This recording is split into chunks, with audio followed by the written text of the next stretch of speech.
Saludos a todas y todos. Bienvenidos y bienvenidas a la cuarta y última sesión del módulo Mujer, Mirada y Voz del seminario Tras las Huellas de Teresa de la Parra. Mi nombre es Rod Medina y en esta ocasión vamos a abordar el tema lectura, pronunciamiento y reescritura. Como en las sesiones anteriores, esta clase va a estar dividida en 3 secciones.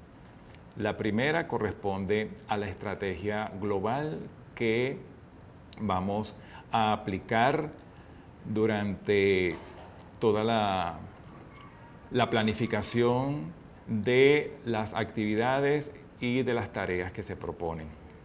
Luego presentaremos, en este caso, una sola actividad que se va a desarrollar en 2 momentos y por último presentaremos 3 tareas de lectura y escritura para que sean desarrolladas por las estudiantes y los estudiantes en el aula de clase. El diseño de esta estrategia está sustentada en algunas de las categorías presentadas o propuestas por el pedagogo brasileño Paulo Freire. Estamos hablando de la dialogicidad, el pronunciamiento y la reescritura.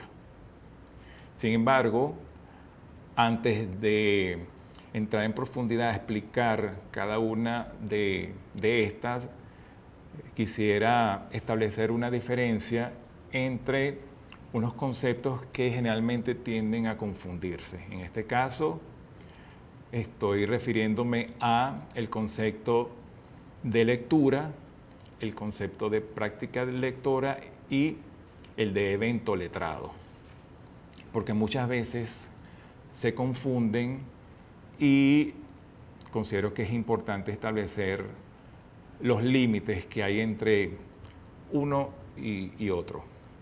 Cuando hablamos, por ejemplo, de la lectura, nos estamos refiriendo a la interpretación que hacen las personas de los textos escritos en este caso, pero si hablamos en sentido general, estamos entonces refiriéndonos al sentido que cada individuo le da a la realidad basándose en todo lo que puede ser leído. Muchas veces la lectura se confunde con la práctica lectora. Así que es importante aquí tener presente que la lectura es una actividad mental. Generalmente no es visible y solo el individuo que lee puede dar cuenta de lo que está ocurriendo en su mente. Esta operación involucra diferentes funciones cognitivas y están agrupadas todas dentro de lo que se conoce como las operaciones mentales superiores. Tenemos la percepción, la atención, la memoria, el lenguaje, el razonamiento, la abstracción, la creatividad, la motivación y la emoción. Todas estas operaciones deben ser desarrolladas mientras el sujeto lee. Y por eso es que es importante que entonces en las prácticas lectoras nosotros podamos ser lo suficientemente exhaustivo para que el sujeto que ha leído pueda dar cuenta de todos los procesos que ha estado realizando mientras se ha enfrentado a los escritos. Las prácticas lectoras son los usos que individuos o colectividades dan al acto de leer. Es decir, cuando una persona en cualquier situación o espacio realiza prácticas de lectura, generalmente está influenciado por determinados usos o actividades que van estableciendo una especie de identidad lectora.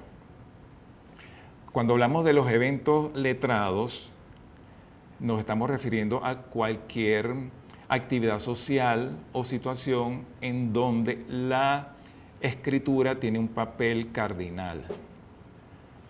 Por ejemplo, si nosotros estamos viajando en el metro y estamos viendo los carteles que nos indican las rutas y las estaciones, entonces allí estamos entonces en presencia de un evento letrado. Cuando vamos al supermercado y estamos revisando las etiquetas de los artículos que deseamos comprar, estamos en presencia de un evento letrado. Las prácticas lectoras tienen que ver ya con los modos de leer más particulares de las personas o de ciertas comunidades.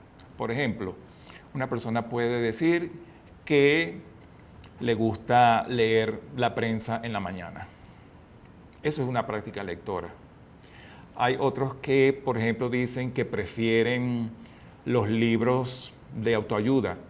Eso es una práctica lectora. Hay algunos que expresan más cercanía con el libro de papel que con el de formato digital. Eso es una práctica lectora. Los que dicen que solo leen por obligación cuando están estudiando, eso es una práctica lectora. Entonces vean que ya tenemos ahí tres conceptos diferentes, ¿no? Los eventos letrados, que son como los contextos en donde leemos. Luego están las prácticas lectoras, que son los modos de leer más particulares. Y después está la lectura, que es un proceso mental. ¿Okay? Dicho esto, entonces vamos a presentar la estrategia, que como dije anteriormente, tiene que ver con las categorías freirianas de pronunciamiento, reescritura y dialogicidad. Van a ver en la siguiente imagen un resumen de estas categorías, ¿no? En principio tenemos entonces allí la lectura. Luego aparece el pronunciamiento. ¿Qué es el pronunciamiento, ¿no? Y vamos a ir relacionándolo con la categoría anterior. Cuando hablamos del pronunciamiento, nos estamos refiriendo a esa categoría que explica el modo en que nosotros enunciamos el mundo. Por supuesto, para poder entonces pronunciarnos tenemos que haber leído primero, es decir, tenemos que habernos enfrentado con los textos o con los contextos y haber obtenido de esta una interpretación que para nosotros se va a convertir en nuestra teoría del mundo. Pero si no pasamos al pronunciamiento, entonces la lectura queda de alguna forma secuestrada en nuestra mente, ¿no? Y muchas veces, al no socializarla, entonces el sentido personal que damos a las cosas se convierte en un aspecto privado de nuestra manera de explicar las realidades, ¿no? Como se ha impuesto la lectura individual y silenciosa, entonces tenemos que en el aula de clase buscar las diferentes actividades que permitan que el grupo de estudiantes pueda decir lo que piensa, indistintamente de si el sentido que le están dando a los textos o a los contextos difiere de las interpretaciones o los sentidos ajenos. Es decir, la persona tiene que aprender a pronunciarse, porque si no, entonces caemos en lo que Freire llama la cultura del silencio. Es decir, nos vamos a acostumbrarnos a no decir nada. Y como precisamente la lectura tiene que darse en ámbitos de interacción social, entonces obligatoriamente tenemos que decir lo que pensamos. Es decir, tenemos que hacernos dueños de la palabra para enunciar el mundo. Y cuando enunciamos el mundo, siempre lo vamos a hacer desde la postura, desde donde lo estamos leyendo. Esto tiene relación con algunos aspectos que mencionábamos en la sesión anterior sobre los enfoques de lectura. Si ya hemos leído y nos hemos pronunciado, entonces lo que corresponde es la reescritura. La reescritura es otra categoría de Freire que tiene que ver con un mecanismo que facilita el desdoblamiento de la lectura. Es decir, que esa interpretación que hemos dado a los textos leídos o a los contextos, tenemos que resignificarla cuando la contrastamos con la realidad. Y entonces todos los aspectos contradictorios que aparezcan allí nos deben servir para reescribir lo que hemos leído. De alguna forma, con la reescritura nosotros estamos validando el texto leído o por el contrario, estamos demostrando su falsedad. Es decir, si nosotros leemos un texto y después al leer la realidad notamos que ese texto no concuerda con lo que nos dice la realidad, tenemos que reescribir el texto. Porque si no, todos los aspectos ideológicos del texto van a pasar desapercibidos. Recuerden que la ideología generalmente lo que busca es eso, ocultar las verdades. Entonces, en esta estrategia nosotros tenemos que tratar de que en todas las actividades los estudiantes lean, se pronuncien, pero además reescriban lo que han leído, siempre comparando lo escrito con la realidad. Eso es lo que también Freire llama la lectura de la palabra y la lectura del mundo. Para cerrar esta primera sección de la clase, voy a leer una frase de Jesús Martín Barbero, que es un filósofo e investigador español, especialista en cultura y comunicación. Cito: hoy día, para ser ciudadano, necesitamos no solo saber leer, necesitamos saber escribir. Apropiarse de la lectura es hacer de la palabra un modo de presencia social, un modo de intercambio activo y de interacción social. En esta oportunidad vamos a proponer dos actividades que están íntimamente vinculadas: la lectura colectiva y el debate dirigido. La lectura colectiva es una técnica que consiste en leer, en este caso le correspondería esta tarea al docente, un texto previamente seleccionado, si es posible hacerlo siempre con la participación de los estudiantes, es mejor. Por supuesto, deben ser textos cortos, porque a partir del texto entonces se inicia una discusión dirigida. Entonces, el docente, que aquí sería una especie de monitor, lee en voz alta el documento seleccionado y a partir de lo leído, los estudiantes, solamente habiendo escuchado lo que el docente leyó, inicia un debate o una discusión en donde debe buscarse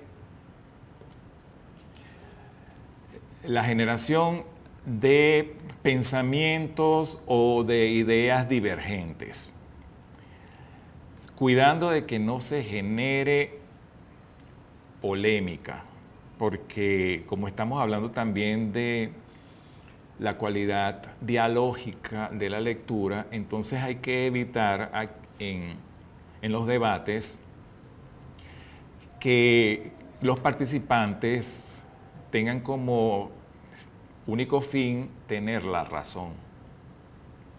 Por eso es que deben evitarse valoraciones o juicios que puedan de alguna forma obstaculizar o crear barreras entre los estudiantes que están discutiendo, porque precisamente lo que se busca es que todas las interpretaciones puedan de alguna forma complementarse, de manera de que al final podamos tener no una lectura única, pero sí un sentido como mucho más amplio, ¿no? Y más completo de lo que se pudiera lograr con las lecturas individuales. Muchas veces uno comete el error de solicitarle a los estudiantes que argumenten. Y hay una frase también que se ha acuñado en este tipo de actividades que dice que argumento mata argumento. Cuando nosotros pensamos de esa manera, entonces lo que estamos propiciando es la polémica. No se da el diálogo y entonces el debate se vuelve controvertido, porque al final cada participante lo que está intentando es convencer al otro e imponer su punto de vista. Entonces, para evitar que esto ocurra, primero tenemos que estimular la lectura crítica y siempre contrastar lo que cada participante está expresando con la realidad. De manera de que en ese mismo espacio todos puedan darse cuenta de si lo que se expresa es cierto o es falso. O no se pueda determinar entonces el nivel de veracidad de lo que se está diciendo. Entonces, como muchas veces caemos en la confrontación, lo que tenemos que hacer es tratar de, con la pregunta, cuestionar todo lo que se está diciendo. No para señalar y decir que todo lo que se diga es falso por ser una percepción individual o particular, sino para que se entienda precisamente que la lectura es subjetiva.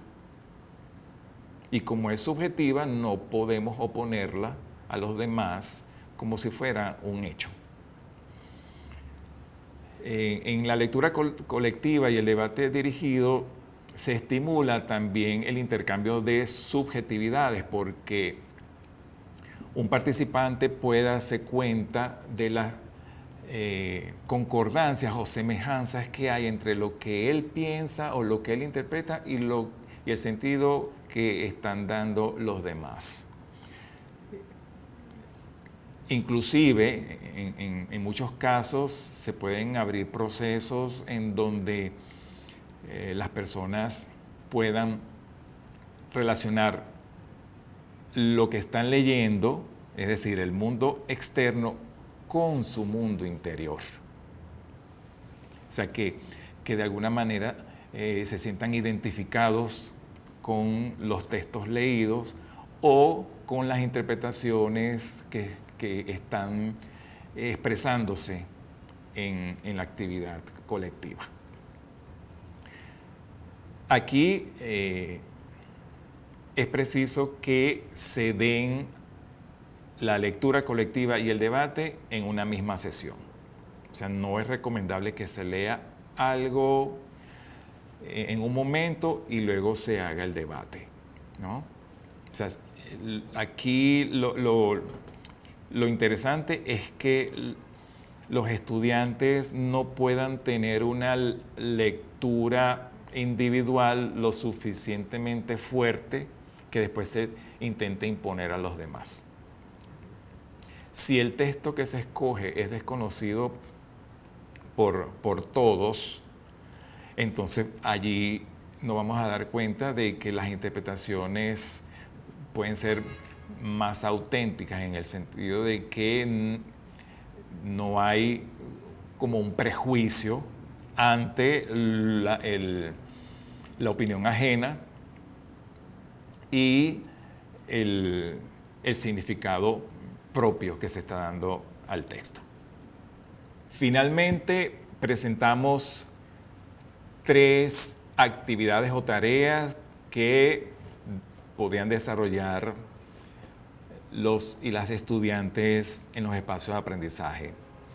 Todas estas propuestas tienen que ver con el arte de narrar, es decir, que todos los ejercicios previos que se han realizado deben haber servido como entrenamiento para lo que vamos a hacer en esta última sesión, o al menos último momento de toda el proyecto de escritura que se ha emprendido con los textos de Teresa de la Parra.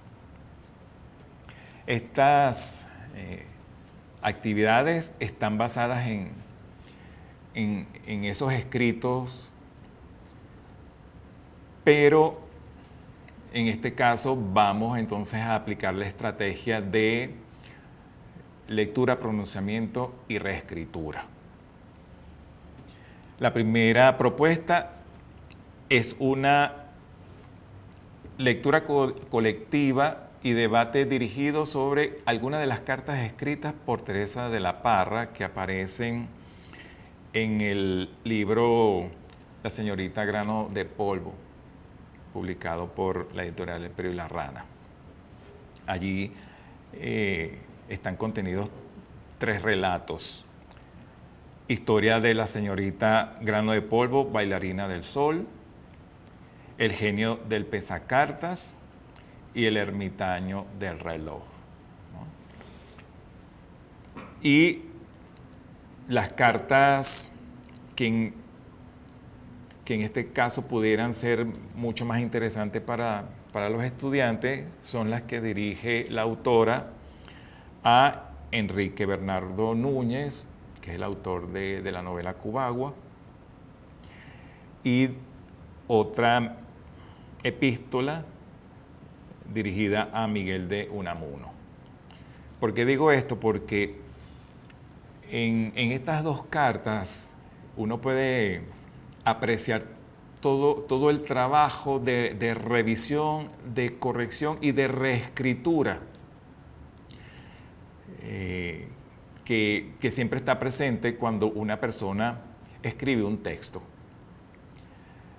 Sobre todo en la carta a Miguel de Unamuno, vemos que la autora va haciendo referencia a ciertos textos que seguramente en una misiva anterior fueron de alguna forma revisados, cuestionados por el autor.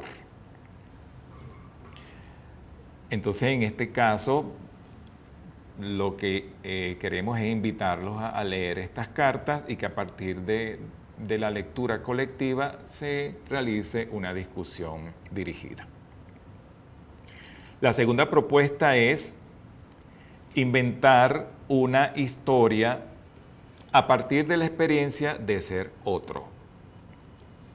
Vamos a tomar como referencia los personajes de los cuentos que ya mencioné, pero dándole un giro. Por ejemplo, podemos escribir un cuento a partir del punto de vista de una partícula de polvo que viaja dentro de un vagón del metro. O de un ermitaño que vive debajo de un puente de la ciudad. O un gnomo que habita en el morral de cualquier estudiante de bachillerato. Entonces, teniendo como referencia los cuentos originales, vamos a crear otro. Nótese entonces que aquí primero se da todo el proceso de lectura. Además, hay una enunciación del mundo, porque vean que todos estos relatos están vinculados a un contexto conocido por los estudiantes. Y además hay una reescritura, porque seguramente van a tomar algunos elementos de los textos leídos, de los cuentos de Teresa de la Parra, pero tienen que reinventar gran parte del contenido. Y por último, vamos a redactar cartas a personajes imaginarios. Entonces, en este caso vamos a tomar a las protagonistas de las dos novelas de Teresa de la Parra, Blancanieves y María Eugenia Alonso, ¿no? Entonces, aquí lo que queremos es que también el grupo de participantes conozca la estructura de la carta, sepa qué tipo de texto es, cómo se elabora, pero además qué pueden decirle al personaje. Por supuesto, para poder realizar este intercambio tienen que haber leído cada una de las novelas, o al menos gran parte de estas. En el caso de que la lectura de las novelas se haya asignado por grupos, entonces en este caso la redacción de cartas también tiene que hacerse de manera similar. En la sesión anterior recomendé que la lectura de las novelas se hiciera por partes, que no se mande a leer por mandar a leer, y que se vayan planificando actividades intermedias para, en principio, bueno, que el docente pueda verificar si están haciendo las lecturas recomendadas. Y segundo, también para que haya oportunidad de compartir aspectos que van surgiendo a medida que se va avanzando en la lectura. Los textos maestros para la clase y las referencias para el docente, en este caso, va a estar constituida por el libro La señorita Grano de Polvo, de Teresa de la Parra, el texto Apunte sobre el arte de escribir cuentos, de Juan Bosch, La importancia del acto de leer y el proceso de liberación, de Paulo Freire, y A leer se aprende leyendo y conciencia del lector, aportes críticos sobre la concepción sociocultural y política de la lectura, de este servidor, Rod Medina. Continuaremos nuestros intercambios semanales a través de las redes sociales. Les invito a ver el resto de los programas del seminario y estimular a sus estudiantes para que participen en la primera Bienal Teresa de la Parra. Muchas gracias. Hasta luego.